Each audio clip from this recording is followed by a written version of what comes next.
President calling in a president calling in the National Guard without direct request from a state's governor is extremely rare. KPRC2's Mario Diaz is live downtown with more on that approach. Mario. And it is approach, Lisa, that it is legal. And that's an important issue to bring up here, that it is legal to take this step. Keep in mind, the governors of most states have control of the National Guard, which is why you see the name Texas National Guard, California National Guard, right? Because it's part of that state. The governor does control it. But the complete and total control, well, that lies in Washington, D.C., which allows the federal government to actually say, hey, we want to send in the National Guard if they feel the civil unrest is too much or the safety risk too great to the public, for that the local authorities simply cannot handle it. The local police, the local sheriffs, they're really the first line in defending buildings, defending property. But in Los Angeles, President Donald Trump felt there was no more defense.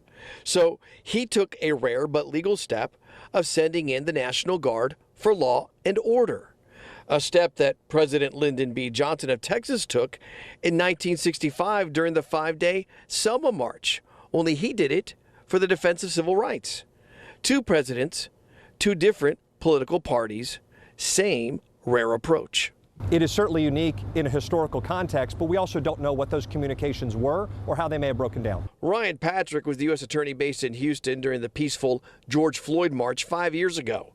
It was a massive demonstration that Patrick recalls well. I was in constant communication with our major and even smaller city police chiefs, sheriffs, the state police, our National Guard. We were in communication the entire time to make sure that there were not these holes that could create other problems. But when problems do escalate to a certain point, the calling for the National Guard brings with it an additional layer that makes a situation like the one in L.A. even more complex. It is as much a safety issue as it is a political issue. So at what point do the chiefs, the sheriffs, federal law enforcement on the ground start getting that message to the state governor saying we're going to need assistance, or that decision simply being made in Washington, which again is as much a public safety call as it can be a political call.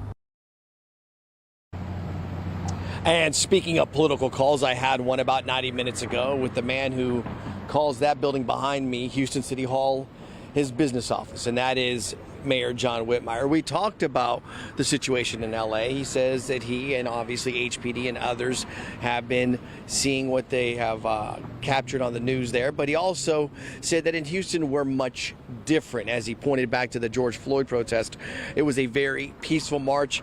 Houstonians do know how to show their opposition and demonstrate differently and demonstrate proper procedures here. They do it respectfully. And he highlighted the fact there was a demonstration yesterday here in Montrose with HPD helping out in that demonstration and marching, or actually, I should say, guiding the marchers as they made their way through the streets.